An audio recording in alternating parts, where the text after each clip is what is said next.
Қайырлы күн, құрметті достар. Жаңа жылда жаңа трактор. 2024 жылдың жаңа өнімі Deutz-Fahr 6230.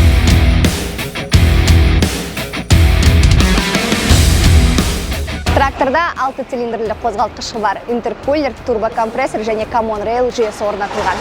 505 литрлік жанармай бағы өте үлкен жұмыс ауқымын қамтамасыз етеді.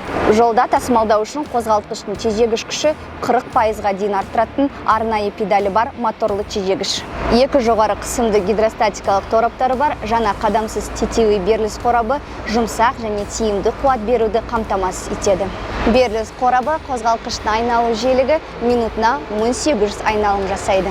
Максималды жылдамдықты сағатына 60 км-ге дейін арттыруға мүмкіндік береді. Адаптив демпинг жүйесі алдыңғы ілмек және дифференциалды көп дискілі құлыптау.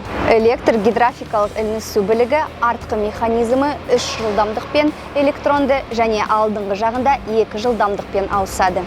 Алдыңғы опцияның көмегімен қос жылдамдықты кабинаның ішіндегі борттық компьютер арқылы ауыстыруға болады. Бұл максималды тиімділікті қамтамасыз етеді. Қозғалтқышпен жиі төмен жылдамдықта жұмыс істеуге болады және отын шығынын айтарлықтай азайтады. Қуат білігінің жұмыс режимдерін кабинадағы қолтықтан немесе артқы қанаттарынан басқаруға болады. Гидронасос минутына 210 литр.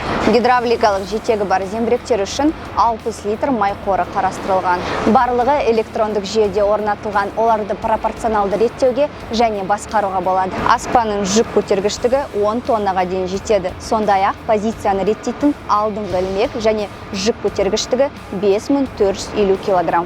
Жаңартылған Maxi Vision кабинасы жоғары сапалы материалдардан жасалған және басқару элементтері дизайны ойластырылған. Көптеген функцияларды эргономикалық жостықпен басқаруға болады. Кабинаның және қозғалтқыш бөлігінің бөлінуі жылудың, дірілдің және шудың берілуін шектейді. Бұл дегеніміз автомобиль деңгейіне дейін жетеді. Қуатты жарық диодты шамдар түнде де барлық бағытта керемет көрінуді қамтамасыз етеді. Осымен достар, жаңа өнімнің обзорын аяқтаймыз. Назарларыңызға рахмет.